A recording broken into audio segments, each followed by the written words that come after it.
পাকা ধানে জল ঢেলেছে অসময়ের বৃষ্টি, ফলন নষ্ট হওয়ায় আশঙ্কায় প্রশাসনের দিকে তাকিয়ে আলিপুরদুয়ারের কৃষকরা। অকাল বৃষ্টিতে পকেট ফাঁকা, সবজিতে হাত দিলেই ছ্যাঁকা। 7 দিনের মধ্যে জলপাইগুড়ির বাজারে দামে আগুন।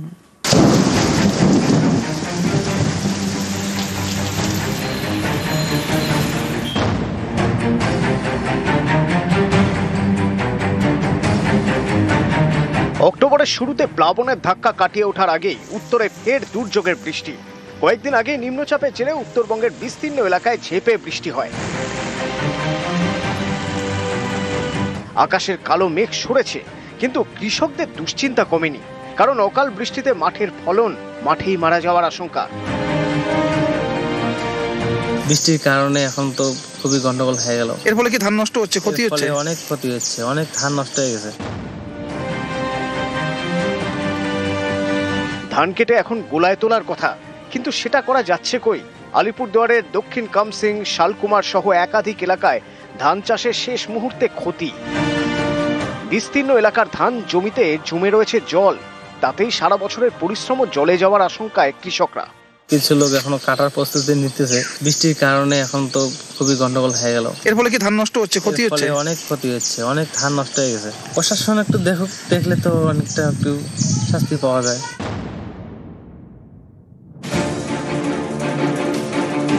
বাজারে তো সবকিছুরই দাম বাড়ছে, আগে যা ছিল বৃষ্টির জন্য অনেক দাম বাড়ছে। এখন বাজারে ভীষণ অবস্থা খারাপ, মানে এত বেশি দাম জিনিসের, মানে হাতি দেওয়া যায় না। বাজারে শাকসবজি রয়েছে, কিন্তু স্বাদ থাকলেও ফুলকপি, বাঁধাকপি, পেঁয়াজকলি সবই সাধ্যের বাইরে। জলপাইগুড়ির বিভিন্ন বাজারে সবজিতে হাত দিলেই ছ্যাঁকা। তিস্তা জলঢাকা নদী সংলগ্ন এলাকায় প্রচুর সবজি চাষ হয়। এবার ফলন ভালো হলেও এখন সবজির আকাশ ছোঁয়া দাম। 2 আটি লাল শাক নিলাম 10 টাকা, আগে ছিল 5টা দিত 20 টাকা, এখন 5টা দিচ্ছে না। এই বৃষ্টিতে দামটা বাড়ছে। জলপাইগুড়িতে 1 সপ্তাহ আগে ফুলকপির দাম ছিল 40 টাকা কেজি, এখন 60 থেকে 70 টাকা কেজি। বাঁধাকপি 30 থেকে বেড়ে 40 থেকে 50 টাকা কেজি। আলু কেজি প্রতি 20 টাকা থেকে বেড়ে 30 টাকা। পেঁয়াজকলি 100 থেকে বেড়ে 120। শিমও তাই, মূলো 60 টাকা থেকে 80 টাকা হয়েছে। বেগুনও 60 টাকা থেকে বেড়ে 80 টাকা কেজি। লঙ্কা 80 টাকা কেজি থেকে এক ধাক্কায় 100 টাকা কেজি। বৃষ্টির আগে যা রেট ছিল তার থেকে অনেক বেশি। ব্যবসায়ীরা বলছে যে আমাদের কিনতে হচ্ছে বেশি দামে, তাই আমরা বেশি দামে বিক্রি করছি, কিন্তু এটা আমার মনে হয় সৃষ্টি করা, এটা তো প্রশাসনকে দেখা উচিত। বাজারে আমদানি নাই কোনো মালে, আগে যেরকম ভাবে আমদানি হতো তার তুলনামূলক অনেক কম। হাটে যদি সস্তা পাই তো এখানে সস্তায় বেশি, এখন হাটেই বেশি, তাই এখানে এখন বেশি দামে বেচতে হচ্ছে। জলপাইগুড়ির সবজি আশপাশের জেলা সহ কলকাতার বাজারেও আসে, সেই সবজির দামেই এখন ছ্যাঁকা। রাজকুমার কর্মকার ও শান্তনু কর, নিউজ 18 বাংলা। 10 বছরের ভোগান্তি শেষে দার্জিলিংয়ের খড়িবাড়িতে 14 লক্ষ টাকায় তৈরি হবে নতুন রাস্তা। উপকৃত হবেন আশপাশের 20টি গ্রামের বাসিন্দারা। 10 বছর ধরে বেহাল 327 নম্বর জাতীয় সড়কের বিকল্প এই রাস্তা।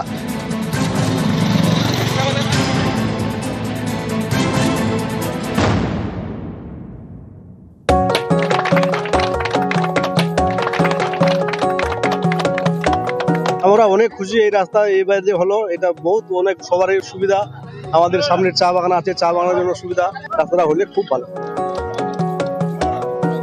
দার্জিলিংয়ের খড়িবাড়ির খয়েরমণি জোতের বাসিন্দারা খুশি, যেন পুজোর বোনাস, কারণ জাতীয় সড়কের বিকল্প বেহাল রাস্তা সংস্কারে হাত লাগিয়েছে শিলিগুড়ি মহকুমা পরিষদ। খড়িবাড়ির খয়েরমণি জোত থেকে হাটখোলা পর্যন্ত রাস্তা শিলান্যাস। অনগ্রসর দপ্তরের উদ্যোগে 800 মিটার রাস্তা তৈরিতে খরচ হবে 14 লক্ষ টাকা।